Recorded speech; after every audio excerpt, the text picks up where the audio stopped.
Do you know how to hula hoop? Yeah? A couple of you? I really wanted to, almost, Greg? I really wanted to learn how to hula hoop in first grade. And so I was out on the playground at recess, and I had gotten a hula hoop, and I'm sure it was one of those flimsy, bend in it somewhere kinds of hula hoops, and I had gotten myself ready, and I knew there was something about your hips, so I tried to just kind of swing the hoop and twist my hips at the same time, and I didn't see the little girl who was standing right behind me, and I knocked her right over. She fell on the hard concrete ground of the playground and started crying.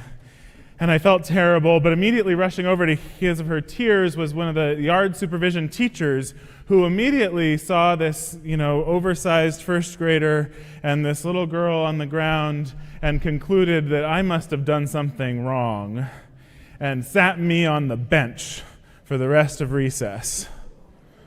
And so I was feeling bad already, and then, the shame of getting in trouble. I was not the kind of kid who got in trouble.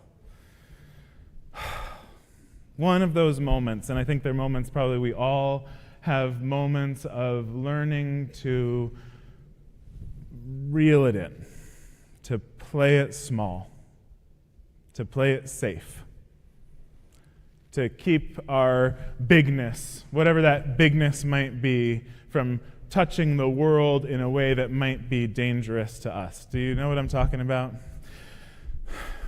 And maybe that's true nowhere as prominently as in our finances.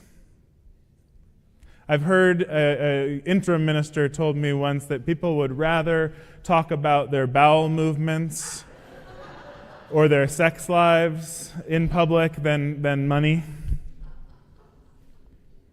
We do. We learn. We get these messages early on about how dangerous it is to talk about money. I remember it was the only thing my parents, they'd have fights about money, so I learned money was scary, but also it was the only thing they ever asked me to lie to the other one about. It was parking tickets. One mom, she would get so anxious about parking tickets.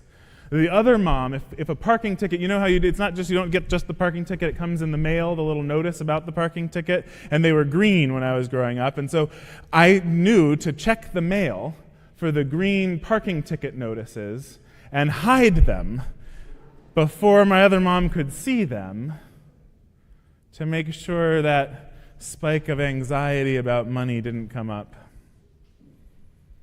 We learn about how dangerous the world might be. And then we do this. We get together in spiritual community to try and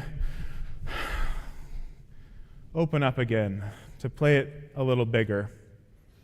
We did that in my family, and we did it so much that one of my moms went off to seminary.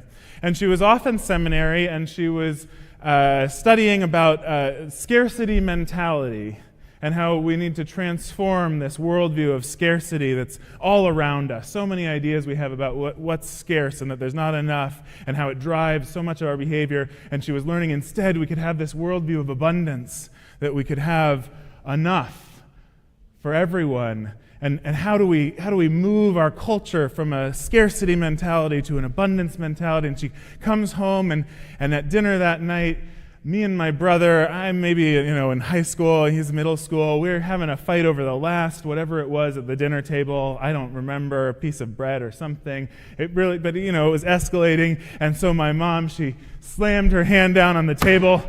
There will be no scarcity mentality in this household. And she still has not lived that one down. But this scarcity mentality, this playing it small, I imagine everybody in this room could share stories of how you might have learned these messages. And then I think maybe we've also taken them in, learned them as a people, as a religious community, if we could think of our congregation as an organism that maybe over time takes in messages like this. I've been listening to you over these last several months in these ground and horizon conversations, talking about the ground, the history of our congregation, and our horizon, the hopes and dreams for our future.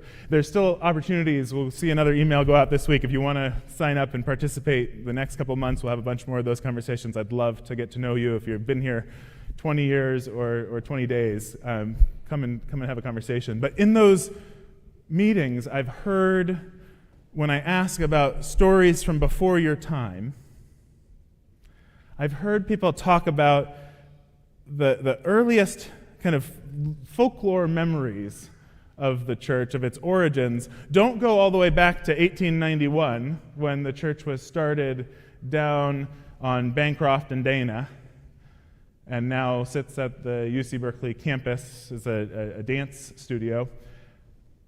The history, the remembered folklore starts, the origins of the church start in the moment of losing that building and coming on up here.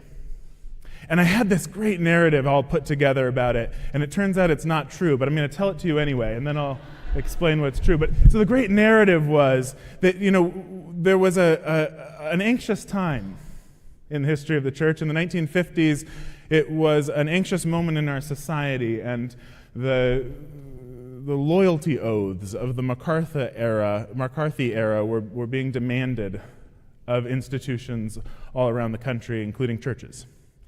And this church said no. This church refused to sign on to those loyalty oaths at penalty of law, and took the battle all the way, along with a few other churches, to the Supreme Court. I was told it was the Supreme Court of California. I just recently found a docket of the National Supreme Court that the case went to, and won. It was this compelling victory of standing up for our values. And then we lost our building because the university took the land by eminent domain. And the brilliant little story was that this was a retribution for this brave stand, but it turns out it had been in the works all along, and people had known for years that this was going to happen, and the church wanted to move anyway because there wasn't a big enough building. But the moment was full of anxiety.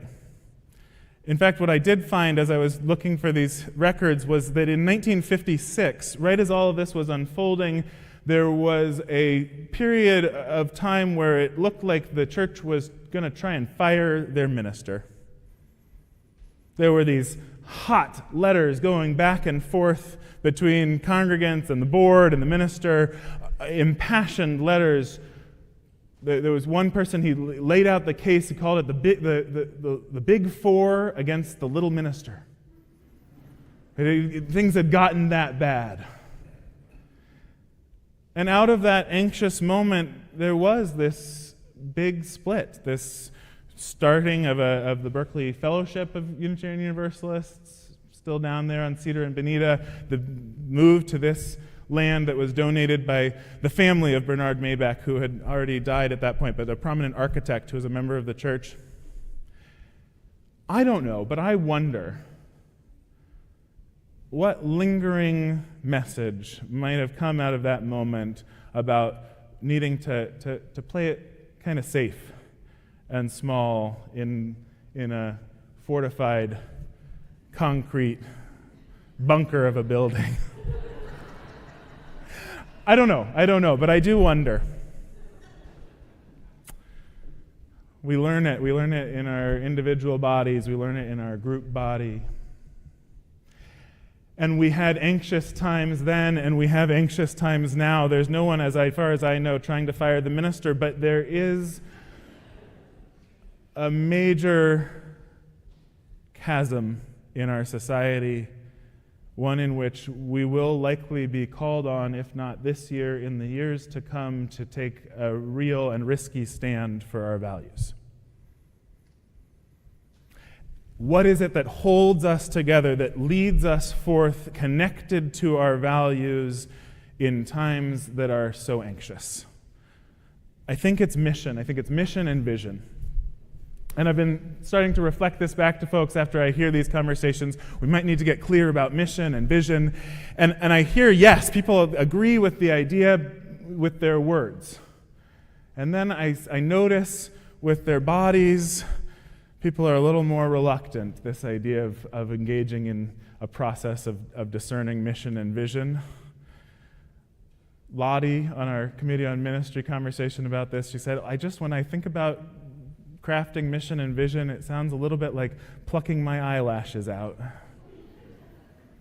And it immediately sounded right to me because it's that trauma, a little trauma that many of us have had of these meetings of hashing out wordsmithing, least common denominator statements that we can get everybody behind and then sit on a shelf and don't really do anything. So what if vision wasn't this mental exercise of words that we had to struggle to formulate, but instead began in the body? What if vision began with this question of how do we free ourselves from the messages that we need to play small and play big instead? What if vision began with how our broken hearts have told us something about what we yearn and long for?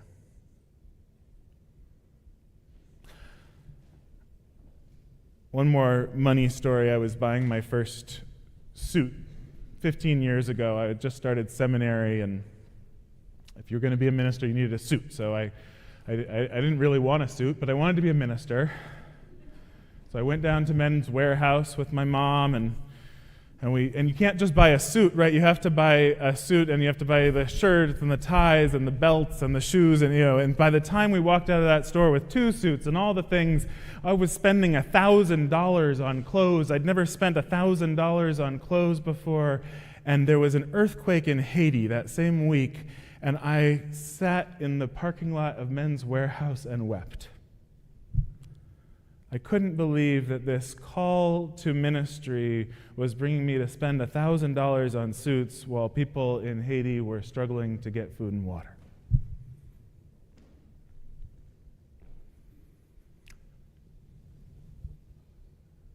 But I did believe in this vision. I did know I needed to keep taking this step along this path. Vision was living in my brokenheartedness. This is how David White talks about it. He says, just beyond yourself. It's where you need to be. Just beyond yourself, it's where you need to be. Half a step into self-forgetting, and the rest restored by what you'll meet. There is a road always beckoning. When you see the 2 sides of it closing together at that far horizon, and deep in the foundations of your own heart at exactly the same time, that's how you know it's the road you have to follow. That's how you know it's where you have to go. That's how you know you have to go. That's how you know, just beyond yourself. It's where you need to be. Just beyond ourselves. Where is this road always beckoning? I just love that image of this road that has its meeting point at the far horizon and deep in the heart at the exact same time. Where is that in your life, and where is it in our collective life pointing us toward? I think we know that we want to be a community where people can come and raise families in this way too stressful world we live in. I think we know this is a place where we want people to be able to come and sit and restore their spirits, to feel connected to their deepest selves, to something holy. I think we know we want to keep taking those steps down a road that has been paved for a long time and will likely need us to keep walking down it a long time to come, to become that truly multicultural, multiracial, beloved community, to keep widening the circle. We know some things about our vision, We know them in our bodies, in our bones. And we know that each of us has some role to play in it, some call, some place where our own hearts have broken and that have led us now to try to meet the world's great hunger, as Frederick Buechner said, with our deep joy.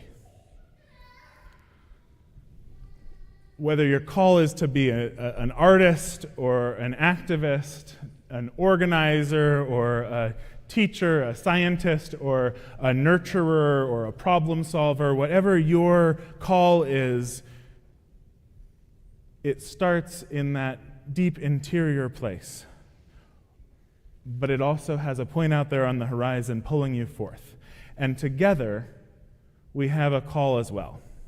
We have a call because we have a role to play in this broken-hearted moment in the world's history. We are needed in this time to be the Unitarian Universalism that we know could be, that we know should be.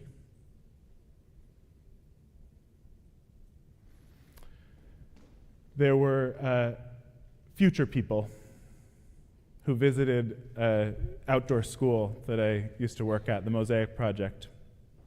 Every morning, the people from the future would come. And the people from the future, on the first morning, they were all dressed in trash bags and those sunglasses that you get at the eye doctor to keep the dilated vision. So they all looked exactly the same. And they came to the camp because they needed this group of people to learn to celebrate their differences. And their plea from the future was to make this celebration real so that the future wouldn't be so bleak. And the next day they would come back, and of course the kids had learned and the future had changed, and then it would be another issue, and kids would have to learn something else. Every day the future people would come, till by the end of the week they would come to say, thank you. We're on a tour of the historical places of peace in the world. We've just gone from Gandhi and King, and we're coming by here to thank you for the work that you've done this week to learn about peace and diversity, to honor your differences, and deepen into empathy. It's the same kind of exercise that Joanna Macy teaches when she talks about this moment, this great turning that we're in, where she says we need to have a conversation with those who will have survived this time. Those children's children. And when I, at one of her workshops, sat across from someone who was representing that ancestor who lived in this society that had somehow made it through all of the crises and perils that we now face, the first words that came out of their mouth were, thank you. Thank you for doing your part to make this future possible. You, Unitarian Universalist Church of Berkeley, we are needed. The future is calling us now to take that step just beyond ourselves into a vision that can sustain generations yet to come. Let us steward this great gift that we've been given together so that those who come generations from now may find there's still a place to connect with their deepest selves, to learn relationship as a spiritual practice, to connect with their call and help heal our world. May it be so, and amen.